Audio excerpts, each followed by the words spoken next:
Drugs అంటే ఏంటి అనేదండి తెలుసుకోవాలి మీరు. డ్రగ్స్ అంటే సాధారణంగా మందులు అని అర్థం, మెడిసిన్స్. డ్రగ్స్ అంటే మన మెడికల్ షాప్లో అమ్మేట్లు కూడా డ్రగ్స్ అంటారు, డ్రగ్ ఇన్స్పెక్టర్ అంటారు. అంటే మనం మెడికల్ షాప్లో అమ్మే ఒక మెడిసిన్స్ మీద వాళ్ళు ఇన్స్పెక్షన్ చేస్తారు, అని డ్రగ్ ఇన్స్పెక్టర్ అంటారు.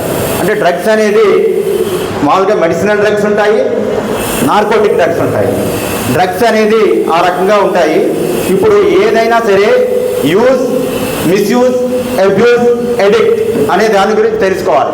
ఇప్పుడు మీకు ఒక స్నేహితుడు ఉంటాడు, మీరు ఉంటారు, లేకపోతే ఎవరో స్నేహితులు ఫ్రెండ్స్ ఉంటారు, లిక్కర్ వేద్దాం అనుకుంటారు. అప్పుడప్పుడు వారానికి 1 రోజు, 10 రోజులకు 1 రోజు, 4 రోజులకు ఒకసారి లిక్కర్ తాగుతుంటారు. దాని యూజ్ పర్పస్లో అనుకోవచ్చు. అబ్యూజ్ అనుకోండి, అంటే వాడికి రోజు లిక్కర్ కావాలి, దాని అబ్యూజ్. ఎడిక్ట్ అంటారు. ఎడిక్ట్ అంటే రోజు దాని గురించి ఆలోచన, అది లేకపోతే బతకలేం, అది ఎలా అన్నా సంపాదించాలి, అది ఎడిక్ట్. Use, abuse, addict. అదేవిధంగా డ్రగ్స్ కూడా మెడికల్ షాప్లో దొరికే డ్రగ్స్ ఉంటాయి. మనకి జ్వరానికి వచ్చే ట్యాబ్లెట్లు, లేకపోతే నిద్రకి కూడా ట్యాబ్లెట్లు ఇస్తారు, కాఫ్ సిరప్ ఉంటుంది. అవన్నీ కూడా మెడికల్ ప్రిస్క్రిప్షన్ మేరకు తీసుకుంటాం. అవి ఆ మెడికల్ డాక్టర్ గారి సజెషన్ మేరకు యూజ్ చేయాల్సి ఉంటుంది, అది యూజ్. మిస్యూజ్ అంటే ఆ డాక్టర్ గారి ప్రిస్క్రిప్షన్ లేకుండా మనం సొంతంగా వేసుకోవటం, ఆ డోస్కి ఎక్కువ తక్కువ వేసుకోవటం, దాని మిస్యూజ్. అబ్యూజ్ అంటే నెగిటివ్ ఎఫెక్ట్స్, అంటే ఆ డ్రగ్ ఒక రకంగా తయారు చేసింది, మనకి ఒక రకంగా దాన్ని ఉపయోగించుకోవాలి. ఇప్పుడు ఈ డ్రగ్ అబ్యూజ్ అంటే drug abuse and illicit traffic గురించి చెప్తాను. ఇప్పుడు మీరు ఈ యొక్క మెడిసినల్ డ్రగ్స్ అంటారు, నేను చెప్పినవి జ్వరానికి వేసుకునేవి, నిద్రకి వేసుకునేవి, ఇవన్నీ కూడా మెడిసినల్ డ్రగ్స్, డాక్టర్ గారి ప్రిస్క్రిప్షన్ ప్రకారం వేసుకుంటారు. అదే కాకుండా నార్కోటిక్ డ్రగ్స్ ఉన్నాయి. ఈ narcotic drugs and psychotropic substances ఉన్నాయి. అంటే నార్కోటిక్ డ్రగ్స్ అంటే మనిషి యొక్క మెదడు మీద, ఈ రక్తం మీద ప్రభావం చూపుతాయి. వీటిని నార్కోటిక్ డ్రగ్స్ అంటారు.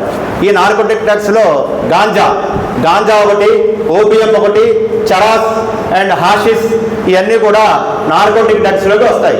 అంటే మనకి ఇప్పుడు గాంజా ఉంటుంది, గంజాయి. ఆ గంజాయి కృత్రిమంగా న్యాచురల్గా తయారయ్యే మొక్క. అదేవిధంగా ఓపియం ఉంది, అంటే నల్లమందు. ఇప్పుడు మీకు చెప్పాలంటే గసగసాలు అంటారు. ఆ గసగసాలు అనేవి ఈ నల్లమందు చెట్టు నుంచి, ఓపియం ప్లాపి నుంచి వస్తాయి. ఈ నల్లమందు చెట్టు నుంచే గసగసాలు తయారు చేస్తారు. ఈ యొక్క నల్లమందు అంటారు దీన్ని. అదేవిధంగా ఈ యొక్క సహజ సిద్ధంగా పెరిగే మొక్కల నుంచి వాటిలో ఉండే ఆల్కలాయిడ్స్ అనే ఈ దాంట్లో ఉండే కెమికల్స్ మన మెదడు మీద ప్రభావం చూపుతాయి, మెదడు మీద, రక్తం మీద ప్రభావం చూపుతాయి. అంటే బ్రెయిన్ అండ్ బ్లడ్ మీద ప్రభావం చూపి ఈ యొక్క మానవుని యొక్క ఆరోగ్యాన్ని దెబ్బతీస్తాయి. అదేవిధంగా సైకోట్రోపిక్ సబ్స్టాన్సెస్ అంటారు. ఇది మనిషి యొక్క సెంట్రల్ నర్వస్ సిస్టమ్ మీద ప్రభావితం చూపుతుంది. ఈ యొక్క సైకోట్రోపిక్ సబ్స్టాన్సెస్లో అంతా కూడా సింథటిక్ డ్రగ్స్ ఉంటాయి. అంటే LSD, MDMA, ఈ అన్ని డ్రగ్స్ కూడా మనకి కృత్రిమంగా తయారు చేస్తారు. ఈ ల్యాబ్స్లో, ఫార్మా ల్యాబ్స్లో ఈ డ్రగ్స్ అన్నింటినీ కృత్రిమంగా తయారు చేస్తారు. ఇవన్నీ మనిషి యొక్క సెంట్రల్ నర్వస్ సిస్టమ్ మీద ప్రభావం చూపుతాయి. ఇప్పుడు మీకు చెప్పాలంటే ఈ నార్కోటిక్ డ్రగ్స్లో ఈ యొక్క సైకోట్రోపిక్ సబ్స్టాన్సెస్ కానీ తీసుకున్నప్పుడు మనకి ఏం చేస్తాయంటే మొదటగా ఈ తీసుకున్న మనిషి లోపలికి వెళ్ళినప్పుడు అవి మనిషిలోని బ్రెయిన్లో హైపోథాలమస్ మీద ప్రభావం చూపుతాయి. హైపోథాలమస్ మీద ప్రభావం చూపినప్పుడు అది ఫీల్ గుడ్ హార్మోన్ని రిలీజ్ చేస్తుంది. అంటే మనం ఇప్పుడు ఏదైనా రసగుల్లా తిన్నాం, స్వీట్, గులాబ్ జామ్ తిన్నాం, ఏమనిపిస్తుంది? చాలా హాయిగా అనిపిస్తుంది, ఇంకోటి తినాలనిపిస్తుంది, అంతేనా? అది లోపమైన హార్మోన్ అంటారు. అది మైండ్లో హైపోథాలమస్ రిలీజ్ చేస్తుంది. అంటే మనకు సంతోషం కలిగినప్పుడు ఆ హార్మోన్ రిలీజ్ ఎక్కువగా అవుతుంది. ఈ యొక్క మనకు డ్రగ్స్ తీసుకున్నప్పుడు అది హైపోథాలమస్ మీద ప్రభావం చూపి వెంటనే మనిషి హాయిగా, ఆనందంగా ఉంటుంది. జీవితంలో ఇంతకంటే ఆనందమైన క్షణం మరేదీ లేదనుకుంటాం. గాలిలో తేలుతున్నట్టుంటుంది, రకరకాల లైటింగ్ వస్తుంది, సంగీత ధ్వనులు, మ్యూజిక్ కనపడుతున్నట్టు ఉంటుంది, గాలిలో తేలిపోతున్నట్టుంటుంది. ఇంకా జీవితంలో ఇంతకంటే ఆనందం మరెక్కడా దొరకదు అనే ఫీలింగ్ మనకి మైండ్ కలిగిస్తుంది. వన్స్ ఒకసారి తీసుకున్న తర్వాత ఏమవుతుంది? మళ్ళీ కావాలంటుంది, మళ్ళీ కావాలంటుంది. దానికి ఆనందాన్ని మళ్ళీ కోరుకుంటుంది. మనం అది తీసుకుంటానే ఉంటాం. వన్స్ ఒకసారి తీసుకున్న తర్వాత అది మన చేతుల్లో లేదు, మళ్ళీ తీసుకుంటాం, మళ్ళీ దానికి అలవాటు పడిపోతాం.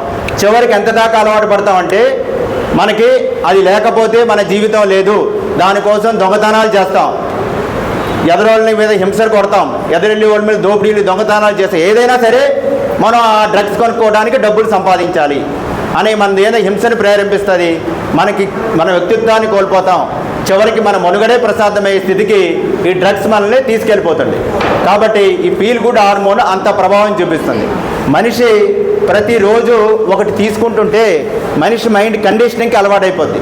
ఇప్పుడు ఈరోజు మీరు కాఫీ తాగుతూ అలవాటు ఉన్న వాళ్ళు రోజు పొద్దున్న 7 గంటలకి కాఫీ తాగకపోతే చాలా అనీజీగా ఉంటుంది.